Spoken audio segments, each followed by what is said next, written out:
everyone, how's it going?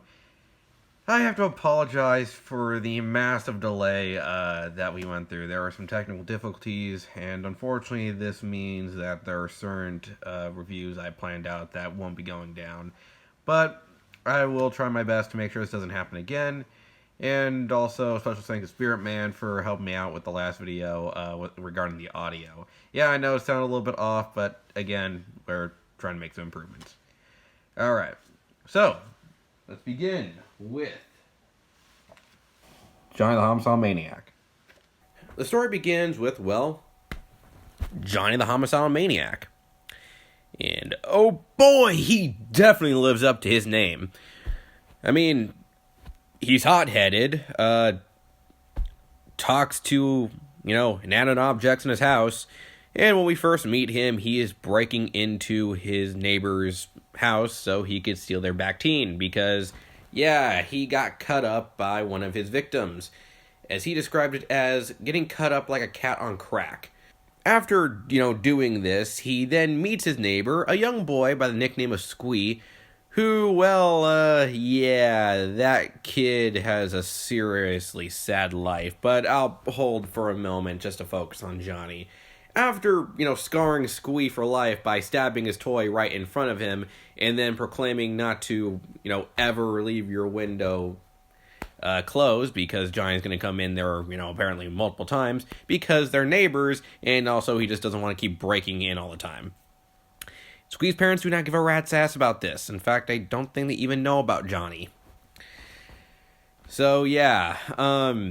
After that, that's pretty much how the story goes. It leads us to a horrifying yet hilarious story of blood, pain, hypocrisy, the afterlife, and weird side comics that are being told by homeless people. Well, I think some of them are being told by homeless people. Others are also just really weird TV reports. Yeah. Now, as you could tell, I really enjoyed this story. And, one of the best parts about it are the characters. Starting with, obviously, the main character, Johnny. Now, Johnny, or Nee, as some people call him, is a really interesting character. As when he starts off, he does come off as just, oh, I'm crazy, I want to slaughter, I want to kill, just stab, stab, stab, fuck everything! But as we get to know him, we do see that he does deeply struggle with himself, because he does want to be happy, just be like everyone else, have a relationship. But because of his psychosis and also other dark forces, which I will not really spoil here, though I will say it did lead to a lot of theories regarding this and also another series that the creator worked on, Johnny just can't really seem to understand, and he can't really seem to fight these urges. It is really tragic.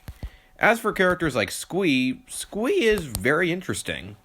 Again, the kid has a very sad life. His parents hate him pretty much. Well, his father openly hates him. Pretty much saying that, yeah, he was a mistake and that he's never really been happy since Squee's been born. Squee, when he starts off, is trying to deny this problem, and I think even, this issue even goes even deeper into the sequel book. Yes, this does have a sequel. In fact, it has several sequels. You really do see that he has a harsh life, and it's made even worse when he meets Johnny, which is even sadder because Johnny ends up becoming one of the few friends Squee has. He will make others, but again, that's more for the sequel.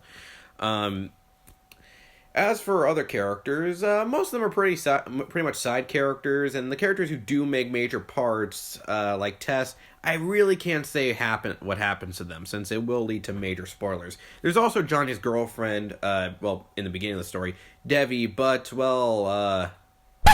Actually, I'm not going to say what happened regarding her.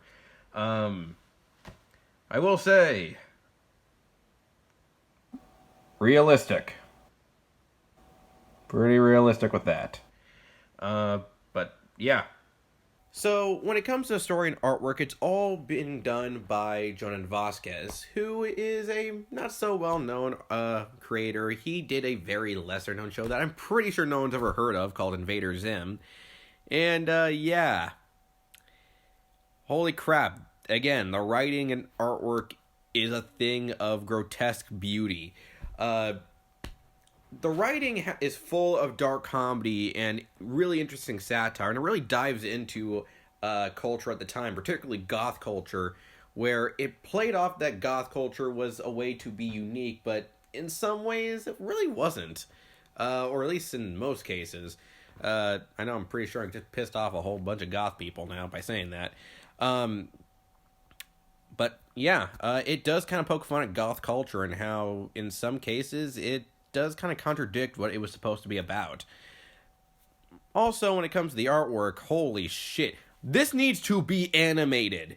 This needs to be animated. I mean, there's a whole massacre, which just from, like, I've seen people do, like audiobooks of it or, like, motion comics of it where they do this scene, and it would just be absolutely perfect.